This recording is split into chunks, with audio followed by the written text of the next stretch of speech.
Hello, good to have you again on the program, and of course it still remains the economy today. And this day we'll still discuss the economy, and I've got someone with whom I'll talk today. Okechukwu, by the way, is my name, and we'll go on to present what we have for you today. I have a guest, and this guest is coming in a different way. Why I'm saying so is that he is an estate surveyor and a valuer. So we're looking that way today. Yesterday was the International Day of the safeguarding of the ozone layer.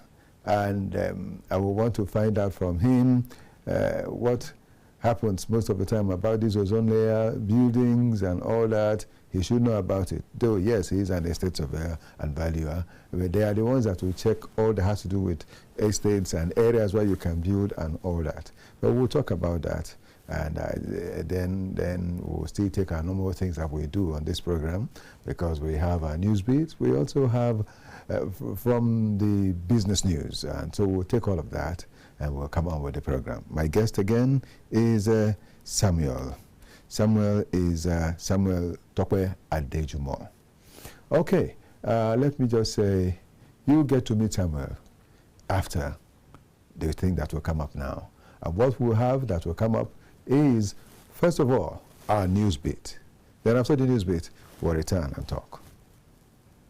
More than 2 months after President Bola Tinubu unveiled the much-celebrated Renewed Hope Agricultural Mechanization Program, a flagship initiative designed to modernize farming, tame food inflation, and lift millions of farmers out of poverty, the 2,000 tractors and vital implements promised under the scheme are still not distributed to the end users. The delay, unfolding as the crucial wet planting season ebbs away, has left farmers across the country frustrated and fearful of another year of poor yields and soaring food prices. The initiative, a collaboration with AF Trade, DMCC, and the Republic of Belarus, was hailed as a key step toward modernizing farming practices. With a goal of cultivating over 550,000 hectares, creating more than 16,000 jobs, and benefiting over 550,000 farming households, the program promised to be a catalyst for economic transformation. However, as the window for optimal planting narrows, the equipment remains undistributed, sparking widespread outrage among farming communities. For many farmers, access to tractor services is a perennial challenge, and the current delay compounds an already difficult situation. In states with short rainy seasons, the narrow planting window necessitates timely access to equipment. For instance, across Ogun State's many model farm estates, farmers that have waited all through the rainy season are yet to take delivery of tractor and other accessories which were said to have been designated for farming communities across the state. Farmers decreed what they described as undue delays in distribution of the state's agricultural support and inputs, describing it as counterproductive. Farmers' leaders, who pleaded anonymity, called for a review of the agricultural support system to enhance productivity. Deputy Chairman, All Farmers Association of Nigeria, Lagos Chapter, Mr. Shakin Agbeyewa, confirmed that farmers in Lagos have yet to receive any tractors. He urged the federal government to speed up the distribution of tractors to farmers across the country, stressing that access to modern farm machinery is critical for boosting productivity. The Dangote Petroleum Refinery will roll out over 1,000 compressed natural gas-powered trucks to begin the first phase of its direct fuel distribution scheme. Consequently, the Independent Petroleum Marketers Association of Nigeria has said it is ready to receive Dangote's trucks at its various stations. The direct distribution will begin as part of the activities marking 1 year since the refinery started petrol production. Initially scheduled to commence on August 15, the scheme was delayed due to logistic problems in China. 4,000 compressed natural gas-powered trucks were ordered from China to be delivered in Lagos for Dangote's direct fuel distribution. However, the plan could not materialize because there were not enough ships to bring the trucks to Nigeria from China. Reports shows that over 1,000 trucks were received before the end of August, and others were coming in hundreds weekly. The trucks are arriving in hundreds every week, the official, who spoke in confidence due to the lack of authorization to speak on the matter, said. With the available trucks, the company said it would roll out the logistics free distribution program to significantly reduce fuel prices across Nigeria. From today, the initiative will see the gantry price of petrol reduced to 820 naira per litre, with corresponding lower pump prices in several key states. Thank you so much. Thank you so much, Amarachi Kevin Ogu, for doing that. And let's go ahead, and I want to say thank you again, because it's important to mention that. Now let's talk about the fact that we have a topic and I have a guest. I did say that my guest is an estate valuer and something else apart from being a valuer. He is also a surveyor. They are together, isn't it? And so he is Samuel Tokwe Adejumo. Sam, you're welcome. Yeah, thanks for having me. All right. What makes someone an estate surveyor and an estate valuer? Let's begin with that first, before we now come to the main thing we want to talk about. Yeah, thanks once again for having me. Being an estate surveyor and valuer is just about you studying it as a course. Okay. You need to, have the educational background. Yes. Then afterwards, it's not just about the educational background. Yes. Afterwards, then you now have to go to the practice on ground, exactly. the physical activity. But the first thing, which is I call more or less the foundation, is having the educational background. Okay. And afterwards, you move to the physical aspect. Thank you. And why I asked that is that our country today, in actual fact, even long before now, but it's worse now, that when you talk about the topic we have today, we say housing and the economy. You see, our country today finds it difficult. People who are in Nigeria, they find it difficult to get houses where they can, in fact, let me use the word, houses are not affordable in Nigeria. Housing is not a child's play in Nigeria. And people like you go about surveying areas, mapping out areas for residential and all that. Yet, it's not still easy for us. What do you think is the reason for that? Yeah, well, the fact of the matter is that it boils down to leadership, it boils down to management from the government aspect. Yeah, for me, I will always put everything in the desk of the government, because whichever way they want it, whichever policy they make is going to make or mar all these things at the end of the day. So there is never going to be an affordable homes when the price of bag of cement is on an alarming rate. Yes, it keeps rising. Yeah, when you want to buy 6 inches of blocks, 9 inches of block, it's on the high side. So how do you expect me, being a developer? Of course, doing investment in real estate, it's capital intensive. So there's no way I will put in such money and you want me to do something that is affordable. Of course, no. So that's why I say it still boils down to the government. But there's a way they can go about it, which will make us, at the end of the day, to have something affordable. But since we are not having that yet, honestly, it is difficult to have affordable housing. That's the truth. You know, before now, people would think that, people were thinking that they would just get to, like a place like the FCT, they'll get there and find a place and live and do their businesses. But you find out now that what happens is that most people that live around here, they don't even live in the FCT. They run outside the FCT where they can find affordable housing, if it's even affordable. But then it becomes so difficult for them to come to work. So sometimes they come to work once a week, some twice a week and all that, because of the fact that the housing is not smiling. It's difficult for them to get places where they could say they would live in Abuja FCT. And those who try to get it, they pay through the nose. They pay through the nose to to live in such places. Looking at it, and each time one government comes, they talk about affordable housing. Some people will say that there will be a low-cost housing estate. Like I remember, there's the other day they were showing us about the low-cost housing that was built in Edo State, and nobody lives there. The whole place is just there, and the houses have been built for about 8 years now, if not more, and nobody is living there. Then again, there is this one they talked about in Kogi State some time ago, which is like that. And there are almost in all the states of the Federation, you find people trying to do one low-cost housing estate or the other. At the end of the day, it is still not low cost. So I know that you just mentioned that it is the government, but we have some private individuals going into these, private developers going into this. Why is it that even for those, though you mentioned a bit of it, but I want to talk about it some more. Why is it that even for those people in these things, they are not controlled by the government? Because, I mean, they seem to be in the world of their own. Build, and rent at any rate you want, or even sell at any rate you want. Yeah, the truth is, it still boils down to government's management, government's policy.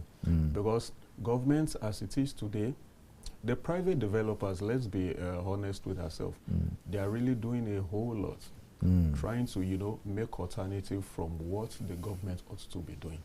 But we should not ignore the fact that these guys, they are business people.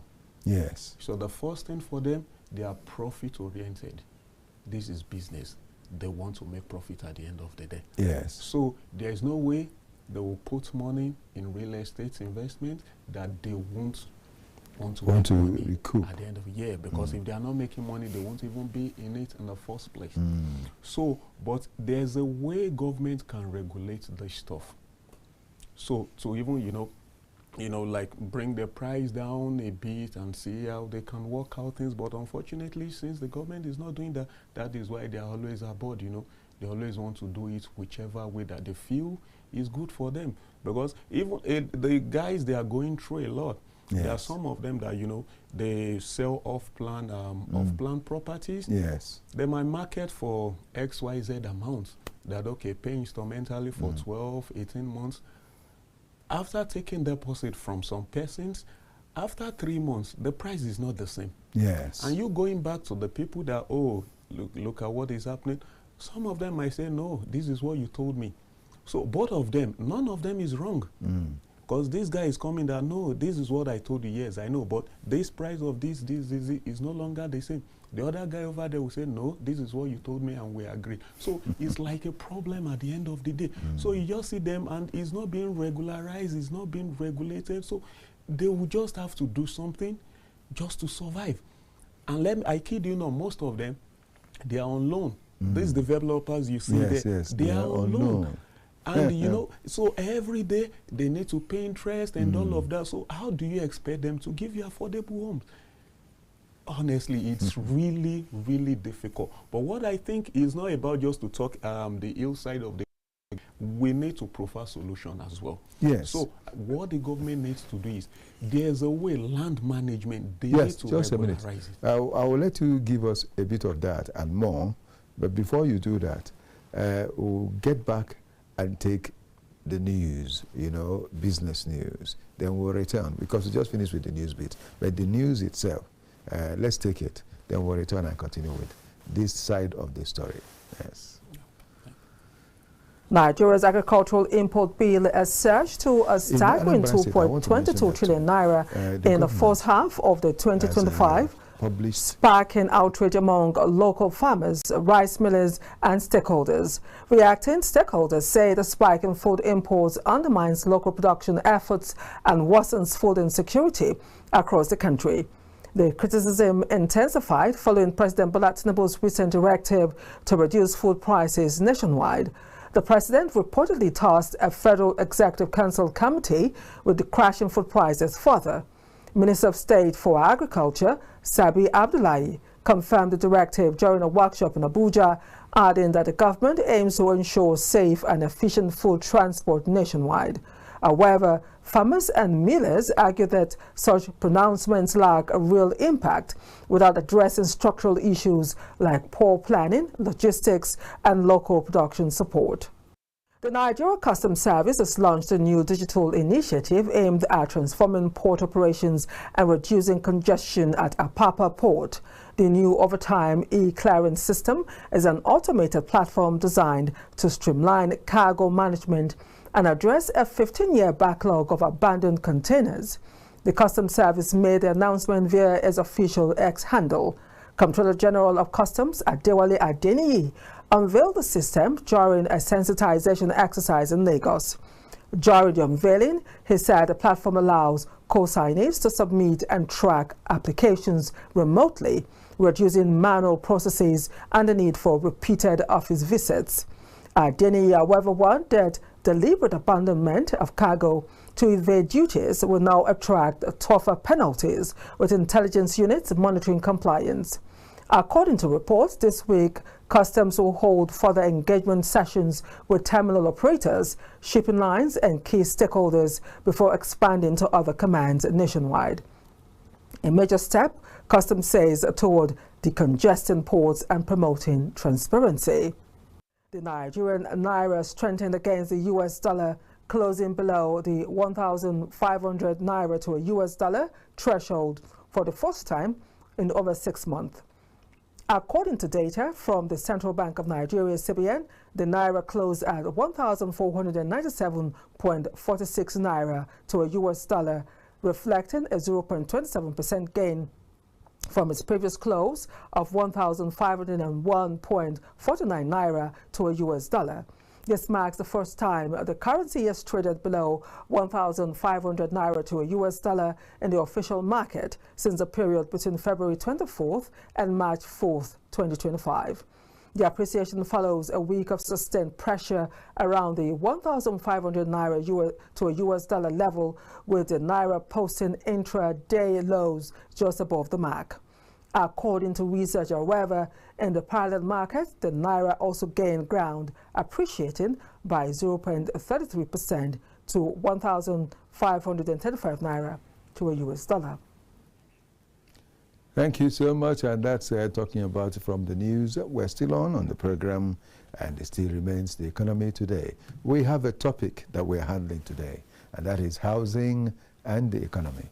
In actual fact, the way it is turning out, it's most likely that we're going to have housing and the economy too, because there are many things to talk about that we may not be able to conclude today. And I still have my guest. My guest is Samuel Tokwe Adejumo, STA, I would want to say. Samuel, good to have you here on the program. Thank you. We were talking about the solution, but I said, let me hold you at that. Before you give me the solution, let me tell you some more.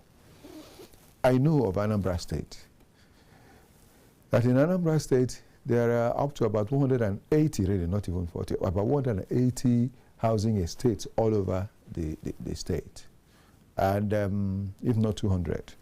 But then, just recently, the government published some of these estates, declaring them as illegal. And the publication came up, and it was up to about 100. About 100 of them were declared illegal and all that, and people were told to be wary of dealing with these people. And I had this question to ask. Where were you when they were starting all these estates? Why didn't you stop them at that point? Is it now that some of them have even finished building in those estates that you have now come up to declare the thing illegal? And what can you do to legalize whatever it is that they have done so as not to disturb the people who are occupants of these estates? These are two questions, you know. And why I'm asking it is that since you are involved in these things, you have an idea of this matter. And this is just talking about one state, Anambra State. Here in the FCT, we also have seen things like that. In fact, all the time you hear that this place is no longer legal, that the papers are not correct and all that. They will have to go back to the FCT. And in some cases I have seen where someone has gone to AGs, checked, said everything was okay, and the fellow got the place with all the papers, with a whole lot of money that was spent, I must say, to get the papers. After getting the papers, for the fellow to get on the land to start developing, someone else from somewhere else will come and say, no, this land belongs to me. And when they check, look at the papers, they'll say, let's look at our own. You see, our own, we got it before you. Still the same ages and all that. Why should such a thing be happening, please? Yeah, it still boils down to government and its administration. I believe land issues is something that needs a standard practice, that yes. is a standardized management. There should be a procedure which is standardized, come rain, come sun. Yes. So the issues we have usually is that, you know, this part of the world, we believe usually government should be in, it should be a continuous stuff. Yes. That's the real idea. But what we have here is when you have this government, when another is coming in, it's a different ball. Everything that was there before will be knocked off, jettisoned. Yeah, so those persons, not as if they did anything wrong. Probably the previous administration, the previous government, they have given them approval regards to that, and they've been doing whatsoever they needed to do. But when you have change of government, they want to, you know, bring their own stuff, bring their own ideas. They don't care what has happened before then. I believe they should build on whatever is on, whatever is on ground already. You know, just see how they can move it forward. But what they do usually is that they don't care. They just want to cancel whatever has been on ground before them. So that is the issue. So if someone got approval, not as if they did the wrong thing, but when this new administration comes, they say, oh, why did he get such approval? Is it because of connection? Is it because that you know someone? Oh, okay, I am not going to go through that process. Okay, we need to cancel this, we need to cancel this. And you see a fresh person coming with a fresh certificate from the same ages, from the same approving authorities. Yes. So it's really a problem. So the issue for me, it is not really from the developer. The issue is from governance. We should have a standardized procedure that whosoever is in charge, come rain, come sun, whatever we approve today, come back 20 years, you see that is the right approval. Nothing is going to change it. But when you have, you know, people getting things through connection and all of that, because I know this person, because I have this person, yes, you get it for that time. But you should know that when another person come in, he might feel, no, why did you get that stuff? So I'm going to cancel it. I want to give it to my person and all of that. So that is the problem, really. So it is until we get to that point where we have a standardized, you know, land management. And that is the way to go. Because if you don't have a standardized procedure, there is no way we won't have these ECOPs here and there. Oh, that was not approved. This was supposed to be this was supposed to be that. No. When we have a laid down procedure and it's being followed irrespective of whosoever is in charge of the administration, that is when we can get it right. Honestly, I wonder why it should take us so long to get these simple things right in Nigeria. It's just the way, you know, like in the market, they say there is need for price control board, which we don't have anymore. When I was a kid, I used to hear about price control board. In actual fact, my dad worked in the price control board before he went into the judiciary, but he was in the price control board. And there were things I knew. They would tell us nobody could just go to the market and buy anything, and the person selling it cannot sell it at any price. The price must be controlled effectively. In the same vein, we need such a thing today for this kind of thing we are seeing, because they are causing so many people a lot of problem. This is one side. The other side again is that there are some estates that will be developed, and afterwards they'll say that this land is not supposed to be used for such things, and they'll come and demolish the entire thing. As though these human beings who develop these things don't have any feeling in them. I wonder how people will just come and use the tractor to pull down everything that someone has labored to do, even without notice, because the last one we had was here in the FCT too. Then the AMAC chairman had to go there because he is also from the same area. He went there to talk. They did not give notice to these people, and they just came, pulled down everything, and expected them to just go like that. So before the AMAC chairman said that they must find out what has led to this. These demolitions, is it the best thing that should be done even at a time like this? Well, for me, demolition is really I will put it, permit me with that word, it's really a cruel way to go about it, because people, by and large, they've invested in that place. So you just come overnight, you want to demolish. It's really a difficult thing, and I believe it's not a nice thing to do. So, but what I think they can do is that even if they are not supposed to be there, why not find out why were they there in the first place? Somebody somewhere must have given them approval for that. So why are you not looking at that? So why are they the ones who now suffer all the consequence? But the person that gave them the approval initially, the person is roaming around going scot-free. No, that's not the way to go. Why not investigate what happened initially? So, and if that has happened, there's a way they can still manage it. There's a way they can still manage it that, okay, the person won't suffer much loss. You can, you can relocate them elsewhere. Exactly. Though we've had issues with that relocation too, that when you have a property somewhere and they want to relocate you, yes, they might even relocate you to somewhere. The forest that exactly, that is so far away from the reality. It's not even worth it. So, but there should be like a standardized procedure. So even if that has happened, you can relocate it, but make it worthwhile also. And we need to try to correct that in governance. If such property is not supposed to be in a location, when they start it, you should be on them that this is never going to it shouldn't be there. So we need to curb that from the onset. Yes, that is the work of development control, is it not? Yeah. It seems that one is no longer working. They are working, but they are just working for their pocket, because they were there initially when that person was doing, but because maybe they know each other, they are one of their cronies. Oh, okay, I will just give you XYZ amount. Okay, allow it to go. But once there's change of government, the other person, no, this is not supposed to be. You want to enforce that. And that's where the problem comes. So I just feel there's a way they can, ameliorate it, guide against it from onset. Or even if that has happened, there's a way you can relocate it. It is not a difficult thing. We can have a map. We've always been hearing that Abuja has a map, a development map, and all of that. They have a map. So why are people building in the wrong places? And why is that map not even made very clear for everybody to see? Let me a public that can property for everyone to see. So even if I want to do a development, since it's accessible, I can look at it. Let me look at it myself. And this is not the what I need to wait for some, but we only hear it. Where is it? Let us see it is accessible. So when I'm going through, I want to do any development without being told, I know already that, okay, this is a no-no area. Like, no go. It will, but the thing is just still governance.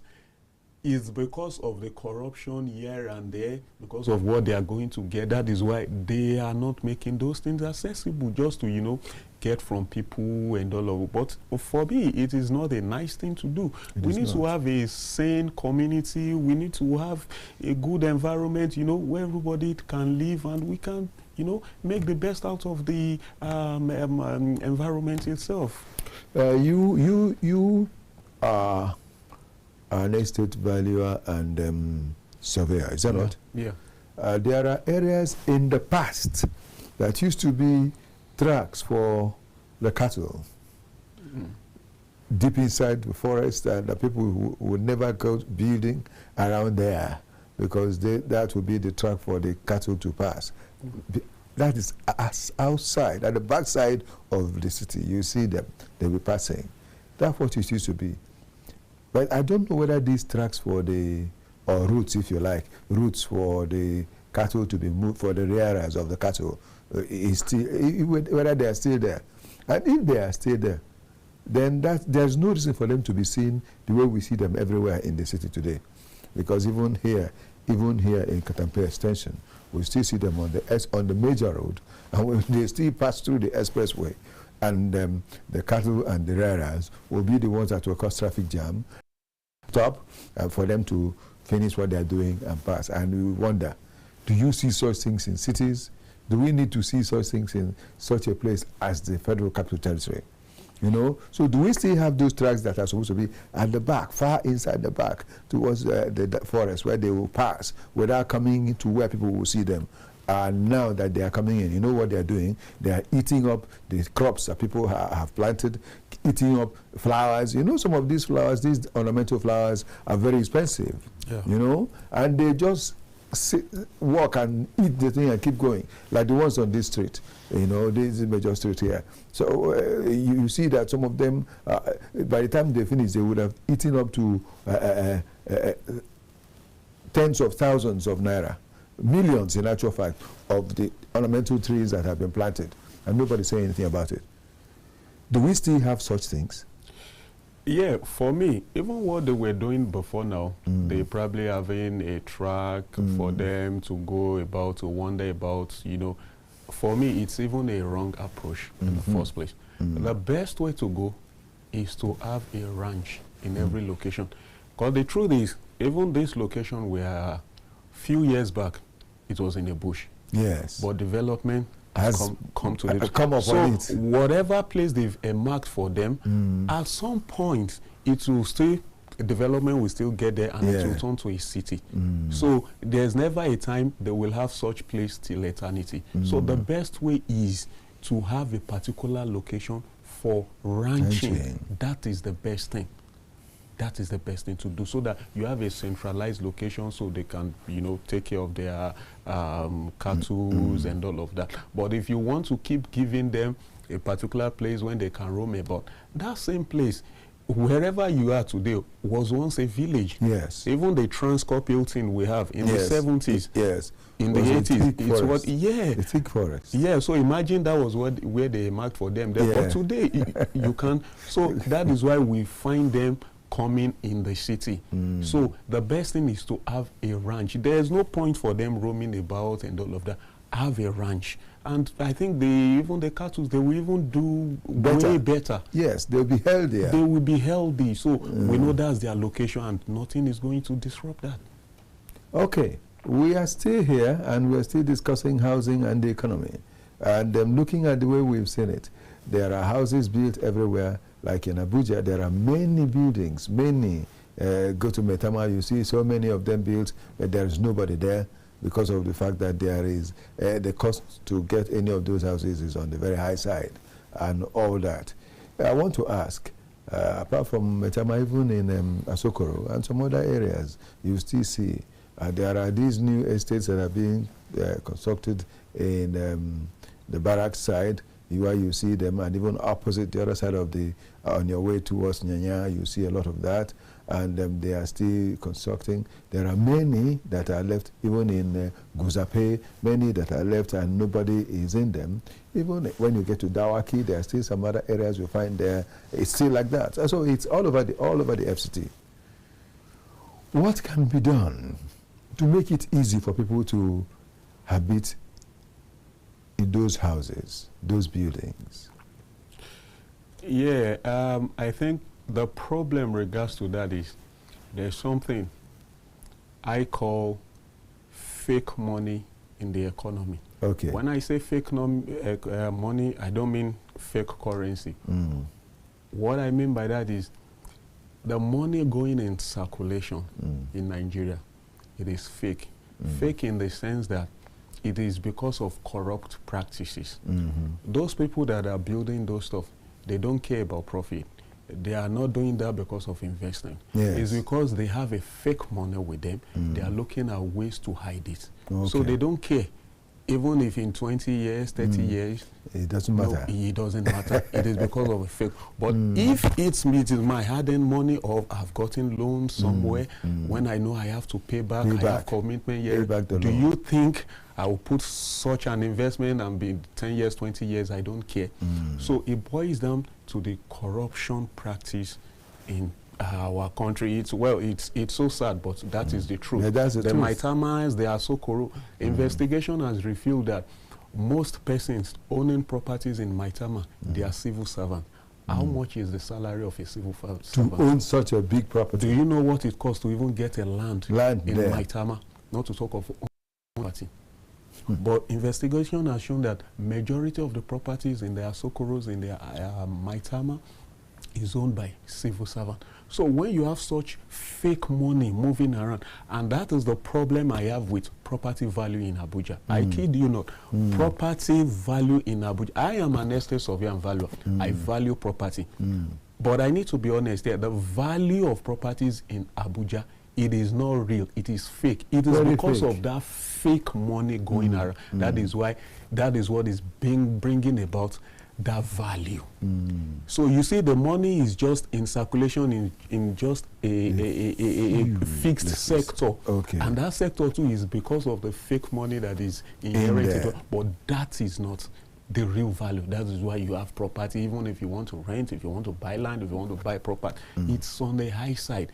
So if you are working diligently as a civil servant, there's no way you will be able to buy land in Abuja even after your 35 years of working. Possible. That's why most of the time you see them go to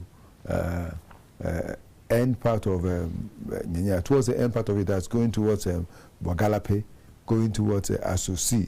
And then of course you're moving towards Nasarawa, go to Nasarawa, then this way going towards Niger, you know, Suleja and all that, to buy land and to build. And one other thing is that there is a problem with these places now, especially this Suleja side. People that have built in forests because of the stress of not being able to pay the house rent any longer. After all, I have a parcel of land somewhere. They went and built and started living there. They are the ones these kidnappers are coming to catch at night and take them away because there is no security there. And then that is leading to another problem altogether for us, even for the economy. Because these kidnappers take them and ask them to bring money that they don't have. They will start looking for where to find this money, thousands, millions of naira and all that. And you wonder, are these people still in this country? Where do they expect these commoners to find this kind of huge amount of money to go and pay as ransom? Yeah, it still boils down to what we've been saying. The it fake has money to still do in circulation. With, fake money, and it still boils down to governance as well. If all these things has been regularized from onset, there's no point for someone going into the forest to get someone, to rest their head at the end of the day. Like what they do in other countries, there's a way you can have a payment plan. You own a property. That does not mean you've paid outright for it. But in this part of the country, everything you buy, everything you own, you have to pay outright immediately. So if there is a payment plan, and even if they are going to give you a payment plan, they know your income. They know what you can afford. So it is based on that. Those are the parameters they are going to use at the end of the day.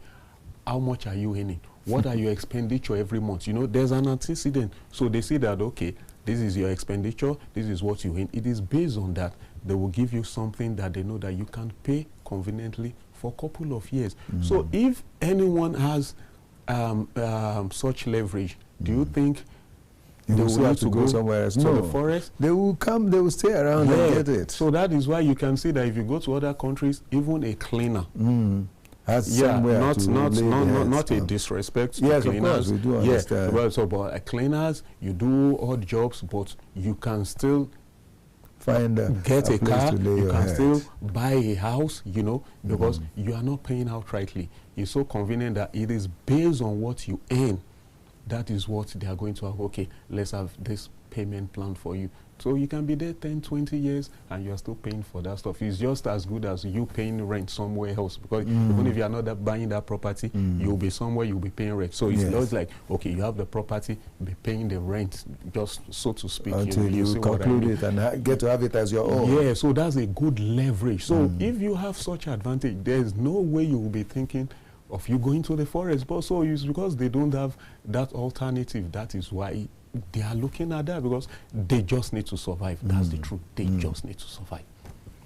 Oh, well, looking at it, they just need to survive. Now, let me come back to you to start telling us about some of the things that you could prefer as solutions to this. You know, you wanted to talk then, I said, hold on, because we wouldn't have been able to get to all these if we had started with the solutions then. Right now, to us, as we're coming to round off the program, let's talk about the solutions you think that can happen. And let's see, hope and believe that one day the government will listen and they will do something about it. Yeah, we hope so, and that is why we've been saying it, and we will keep saying it until we start seeing the changes. For me, it is simple. When we get the basics right, all these things, they will come in place. The thing just has to do with management, procedures, processes. That is just what we need to put in place. When we see governance as something that is continuous, there's a framework already. So even if this is coming in, we have a laid down process that we are still going to work on. Yeah, we can bring innovations, we can bring inventions. I mean, after all, they've been going abroad. Let them bring those things that we've been seeing abroad. Let them bring them in here. Yeah. So, but I believe, for the past, let's say 3, 4, 5 years back, I know a lot of people have been going abroad and all of that. I believe, those at that point, I know they are still coming back to the country. Yes, I believe all the ideas, all the innovations, all these things they see there, they're going to still bring it back to the country and see how we can make things better. But the government is the issue. They just have to help us. They just have to make these things work. The first thing to even do is even database. When we have database, so from that database, you can get any information you want. Even if I want to buy a property, I can go to this database. I'm in Abuja. Let me see the lands that are available for sale. Let me see the lands in what location that someone wants to sell. Yes. So from that and database, some that are for hire. Yeah, so I can see from that. So whatever I'm trying, and the government will even be in charge of that database. In fact, in the UK, there's something they do. If you own a car, there's a certificate they give you. They call it the Green Book. So what that tells you is that it's going to bring out your name, the plate number, your address, and all of that. There's a slip on it that when you want to sell the car, it is that part you are going to cut off and give the person we send. So when you give that person that slip, the person too is going to send it to the authorities. So they know that give that fellow a fresh paper. A fresh one. Yes. So they will now give you a fresh one again in that person's name, and they will also have that slip in case you want to sell. So if we have something like that in land management, so if anybody is selling, governments will be aware. In fact, they can even make money for it, because there's something we call CGT, capital gain tax. Even if it's 1%, 2%, they can charge on that. People will not mind to even pay 5% if they know that we are going through the government and it is genuine. Yes, if I'm buying through it, so if it's changing hands on that database, I know it has changed hands. So it is not a problem if I'm going to pay 5%, as I know that yes, I can sleep and all my eyes are closed.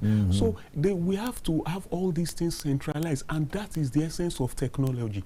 We are way back in technology. Not as if we don't have the brains. All these guys will complain about, they are doing Yahoo, they are doing fraudulent activities. That is the same idea that can be translated into this. That is what we can use to do that thing.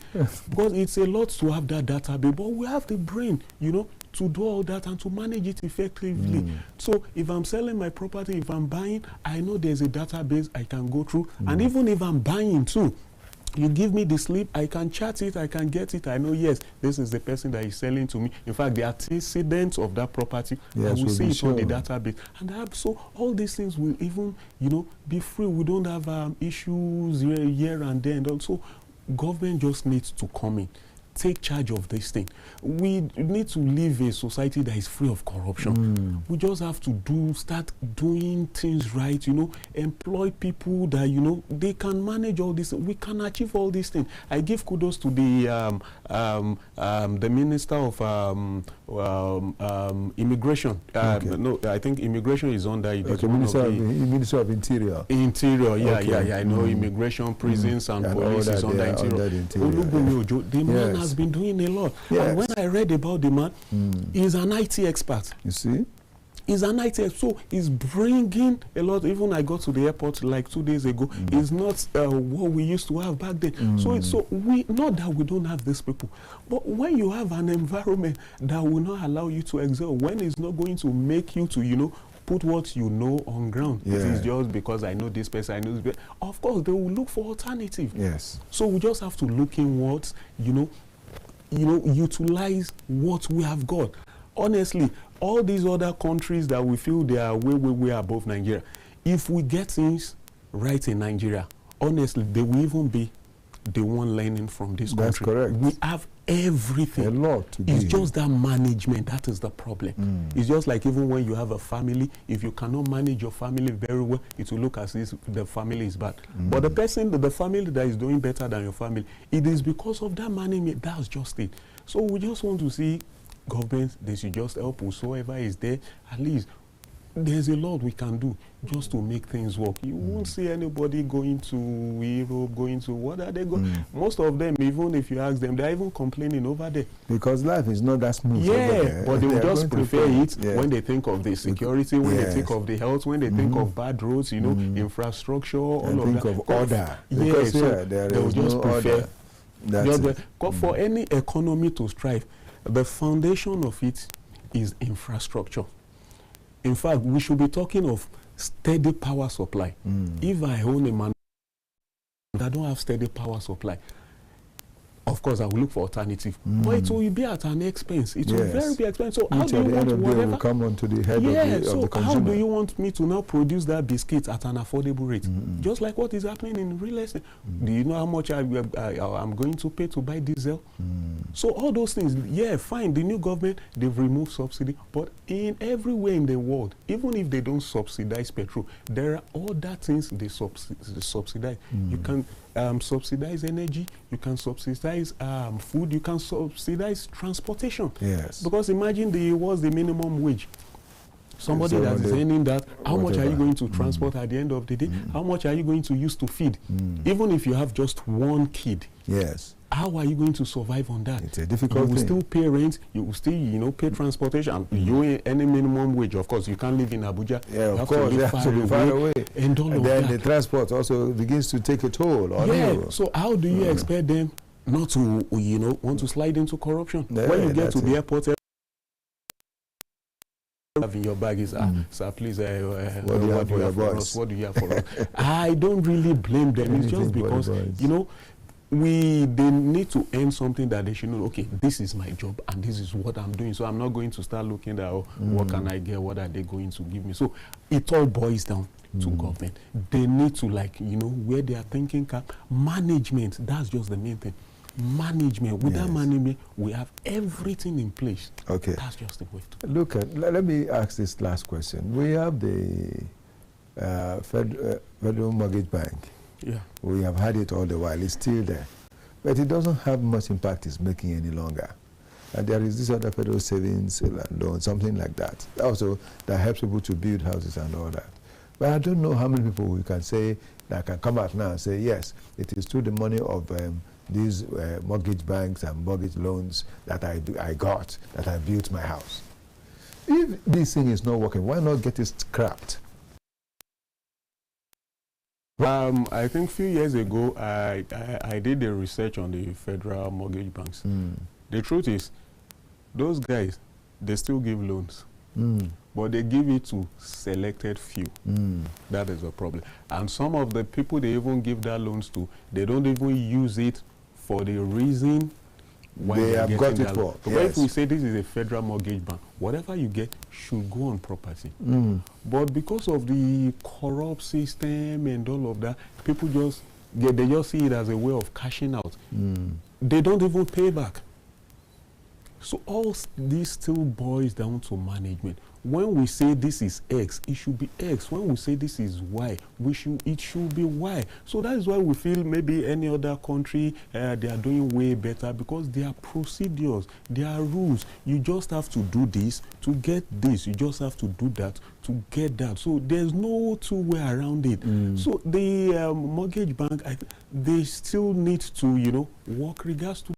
There are a lot of people that want to own property. Yeah, they in fact they need a kind of restructuring. It's a good way to go, you know, for people to get, you know, mortgage, to get properties and all of that. So, but when they are just giving it to selected few, you know, it's not a good thing to do. So they need to really look into that. Give that money to those that deserve it, and they pay back, you know, and everybody will be happy at the end of the day. It just occurred to me that I also need to mention this. I remember that at a stage we had that the quarters were being sold of police and all those people. They were now beginning to sell the quarters, and they're now beginning to say monetize it for them and all that, monetize and all that.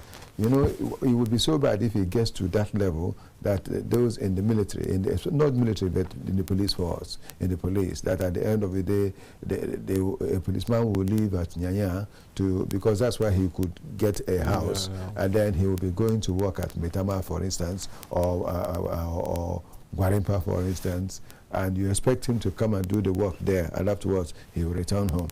You know, so the government should also reconsider the fact that talking about the fact that the police should have quarters is also very important, so that they can be quartered around where they work, so they will be able to do work and work effectively, not just letting them begin to worry about house rent, how to get a house, and all that. It will make them not do their work any longer.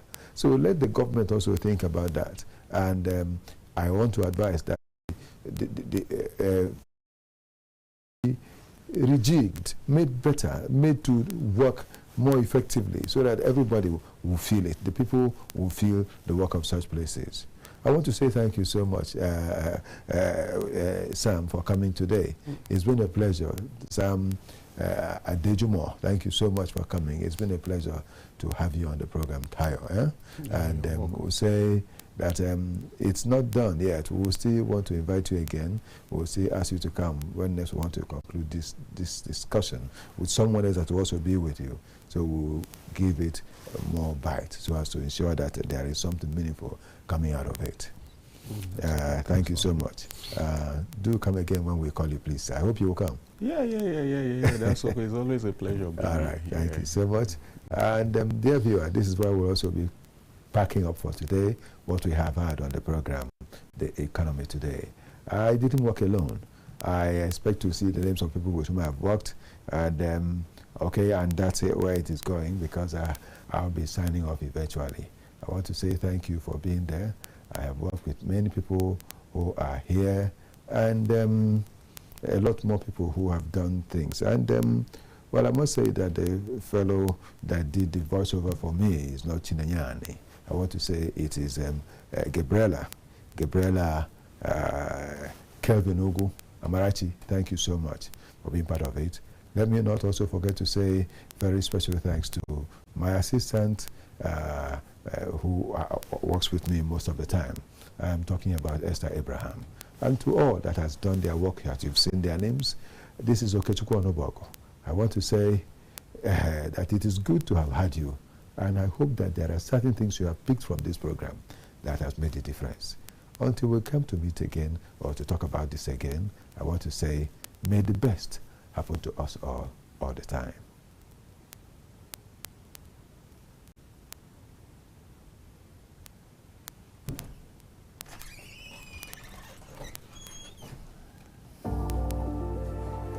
You didn't wait. You should have been there to look and see him stop.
Thinking of where to get the latest information and in-depth analysis on news, events, and trending stories around the Federal Capital Territory? Or do you need a medium to showcase those amazing brands, businesses, and events of yours? Seek no more. So Abuja coming to a whole lot of tourist centers. And we got you covered. Tune in to channel 124 on StarTimes at 10 p.m. West African time on Tuesdays and Thursdays to be informed on policies, news, reports, events, and their effects on the Federal Capital Territory. Only on KAFTAN TV. KAFTAN TV. Imagine a beautiful world.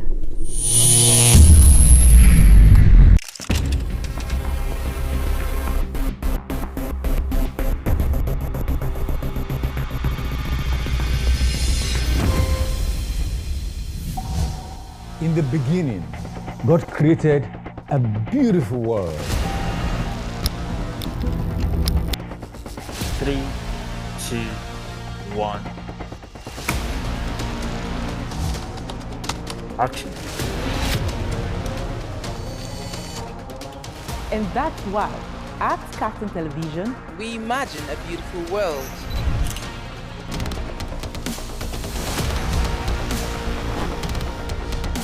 We are not just bragging. We blaze the trail in broadcasting. And it is about you. At KAFTAN TV, broadcasting is not just about information, education, and entertainment. it's an aggregation of all you need to know in Nigeria and around the world to create signal. At KAFTAN Television, we have all it takes to be on top in broadcasting. Our mission is simple: to project Africa in a truthful yet positive manner. Wait, we're coming to you in style. Here we are, starting from September. Look at what the facts are. And as you say on KAFTAN TV, imagine a beautiful world.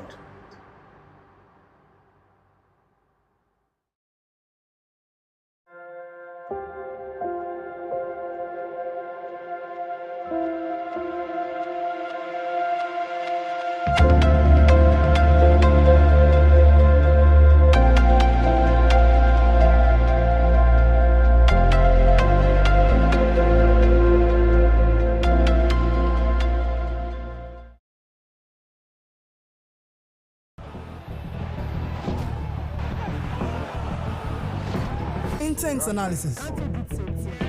Passionate debates. Here on Sports Gist, we talk about everything happening in the world of sports.